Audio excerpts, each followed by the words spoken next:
घरमा जडान गरिएको इन्भर्टरको ब्याट्री होस् या युपिएसको ब्याट्री होस्, हामीहरू बिग्रियो भने लगेर कबाडीको भाउमा बेच्ने गर्छौँ। तर अब तपाईँ त्यसो गर्नु पर्दैन। सबैभन्दा पहिले म तपाईँलाई एउटा ट्रिक सिकाउँदैछु। यो औषधि पसलमा गएर इनो ल्याउनु होला र नुनको प्याकेट ल्याउनु होला।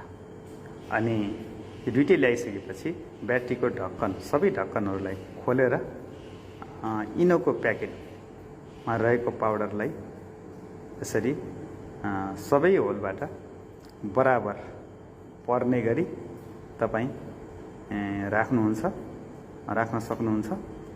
यसरी इनो राखिसकेपछि तपाईले सबै होलबाट इनो राखिसकेपछि सानो चम्मचको सहायताले एक चम्मच नुन सबै होलबाट हाल्नु होला र सबै होलबाट